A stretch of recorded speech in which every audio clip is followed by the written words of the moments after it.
का ब्रीदिंग होता है। जैसे प्रोटोजोआ, प्रोटोजोआ का मतलब आपका अमीबा, पैरामीशियम, यूग्लिना वगैरह हो गया, ठीक है।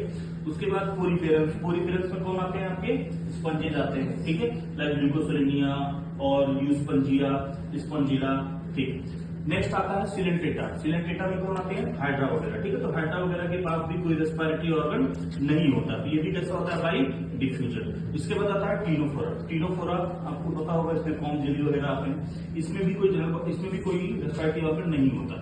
नेक्स्ट आता है प्लेटिहेल्मिन्थेस, प्लेटिहेल्मिन्थेस में कौन आते हैं फ्लैटवर्म वगैरह आते हैं, लिवर फ्लूक आते हैं या प्लेनेरिया आता है। तो इसमें भी कोई स्ट्रक्चर नहीं होता रेस्पिरेटरी स्ट्रक्चर, तो कैसे होता है जनरल बॉडी सरफेस। उसके बाद आता है लास्ट निमेटोडा, जिसमें आता है एस्कैरिस, एस्कैरिस में भी कोई रेस्पिरेटरी स्ट्रक्चर नहीं होता, तो कैसे होता है जनरल बॉडी सरफेस। उसके बाद हम आते हैं स्किन, स्किन से जो रेस्पिरेशन होता है बेटा उसको हम लोग बोलते हैं क्यूटेनियस रेस्पिरेशन। तो ये दो लोगों में होता है। पहला जब फ्रॉग जो है ना, जब वो हाइबरनेशन में जाता है, हाइबरनेशन का मतलब होता है विंटर स्लीप, तो उस समय होता है फ्रॉग में, इसके बाद अर्थवॉर्म में, ठीक है। दोनों के ऊपर जो है एक मॉइस्ट कवरिंग होती है जिसको क्यूटिकल बोलते हैं, इसलिए रेस्पिरेशन इजिली हो पाता है स्किन से, ठीक है। नेक्स्ट हम अगर देखें तो गिल्स, गिल्स का मतलब यहाँ पे होता है ना गले के पास मछलियों का देखा होगा आपने, ठीक है।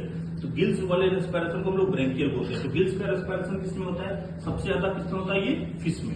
इसके बाद कुछ एक्वेटिक एम्फीबियंस होते हैं, या जैसे फ्रॉग के केस में ले लो, तो फ्रॉग का जो बच्चा होता है ना टेडपोल, लार्वा, क्या बोलते हैं उसको